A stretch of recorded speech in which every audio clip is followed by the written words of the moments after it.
Hello, welcome back to another segment in excerpts from a Spiritual Ascension.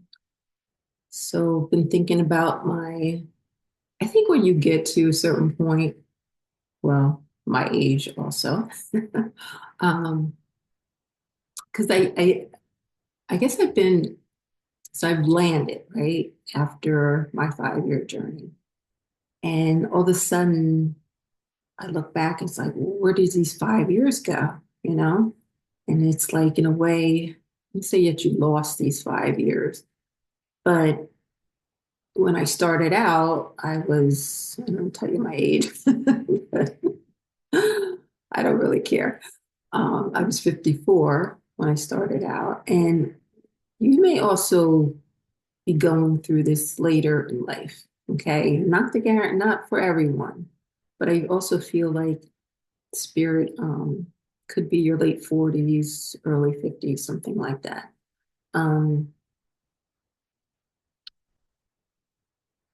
I feel like you need to go through your past life, not past life. I say you have two lives within one lifetime, right? So I feel like you need to go through all those experiences that you're having in that first life of this lifetime. Um, your relationships, the situations, everything that you are going to leave behind. So those things are going to happen. Like it's like spirit giving you time to understand those experiences. So it's probably you're not going to actually go into your journey probably till I would say maybe late 40s, early 50s, something like that. Not to say that you can't go in earlier, but it's just a feeling that I get for most. So don't quote me on that. Okay. Anyway, I was 54. So now I'm coming out of it. I'm 59 now. That's another thing I got to talk about is you may feel and look a whole lot better than most people your age because you shine just so much light through you. Okay. You are the essence of the divine.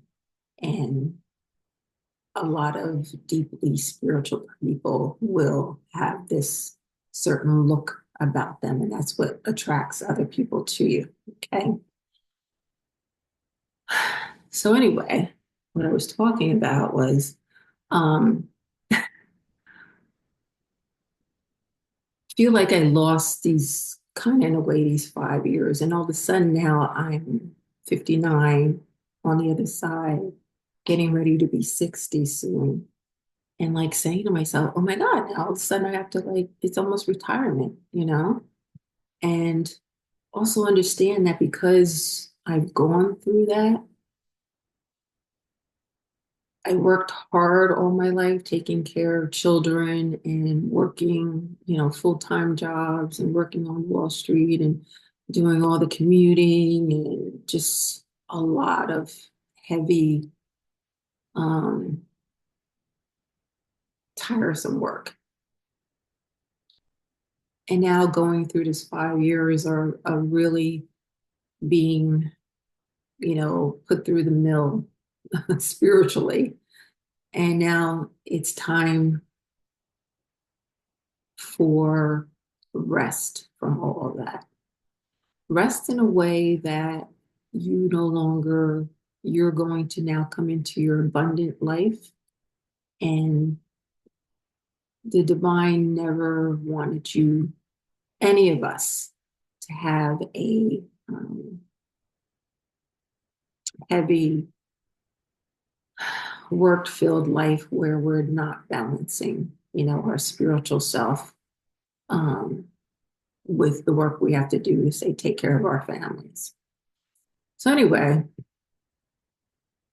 um, I was wanted to talk about actually feeling different as a child. I don't know where I went off on there, but bear with me.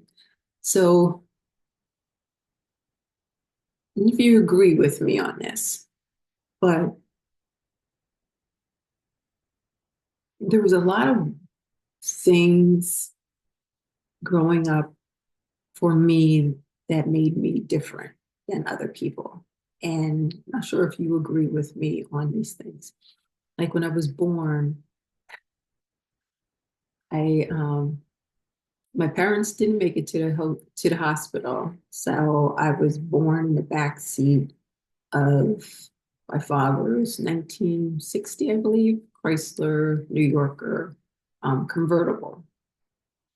And um, so when it was December, so when the doctor and nurses all came rushing out emergency room, my father pulled up. My father handed me to the doctor, you know. So um, I remember my mother saying, the doctor's like, oh, I think they wheeled her in to the exam room, and she had on a winter coat. And she said she saw the doctor kind of like looking around. And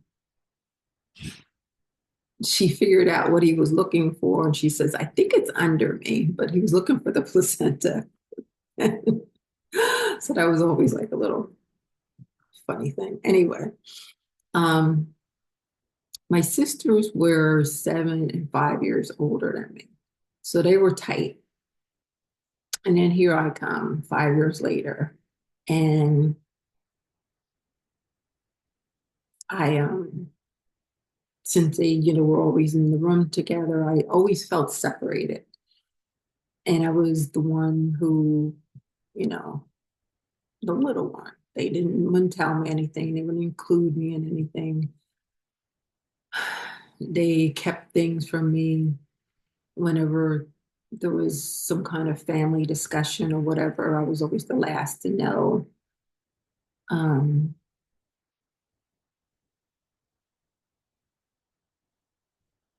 when my oldest sister finally started driving, and they would go ride down to visit friends, you know, somewhere. And I was like, I want to go, I want to go. And no, you can't go, you can't go. And I used to go sit in the car and like wait. And they're like, Mom, tell Marilyn to get out of the car. So, like, I just always felt on my own. Um, and I feel like there's a reason for that is because when you get to this point of going on to your journey, you're going to go on it alone. Okay. So you have been an only child, or maybe have been like the oldest child, but then the rest of the children didn't come until much later on, or vice versa, where it was older children and then you came much later on. So somehow, like I was always playing by myself, you know,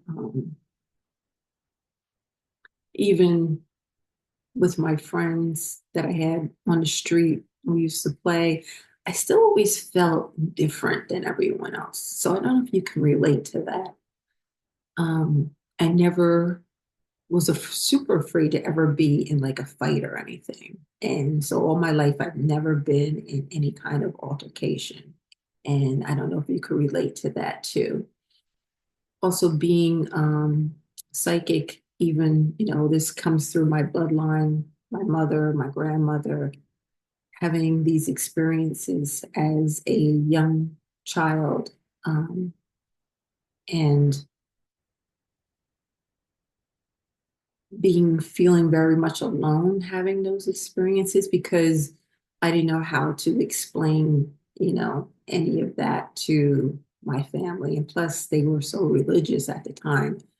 Um, I guess if I was to tell them, it would be more like it was evil. So, like something's wrong with you. I kind of think back now that my mother knew um, that I had gifts because she had gifts, but she would never admit to them. And we always wonder, how did mom know about that? How did she figure that out? Like if we did something wrong, whatever, she would always know. and not knowing that she knew because she was psychic too. And we used to tease like something like that. But of course, we were like, oh no, we would never think that. But just, I wanted you guys just to think about if there was anything like being the black sheep of the family, right? I was super black sheep of the family. Always seemed to be alone. I used to play there was nearby woods. I used to have my dog at the time and go in the woods and just, I was always seemed to want to be alone. I had friends, a lot of friends as I was young, but I also felt like I spent a lot of time on my own as a child. And then my two sisters had gotten married and left the house. So now it's just me with my parents at home. And again, I would go to school, um, come home, and I was just alone. Um, I think that's why, like, it wasn't hard for me, like, even though I had my family, I had my ex-husband, I was married, and then had my children. But during this time of my ascension journey, being alone, but never being lonesome, because you learn to depend on the universe so much for direction, to be your source of companionship. And it's actually just a beautiful thing. It really is. So just wanted to give a little thing on that. Please like, share, and subscribe. If you'd like to spend time with me talking about your own experience, would like a reading, there's a link below to book time with me. Um, I've done several courses on the ascension process, and that link is also below. Okay, I'll see you next time.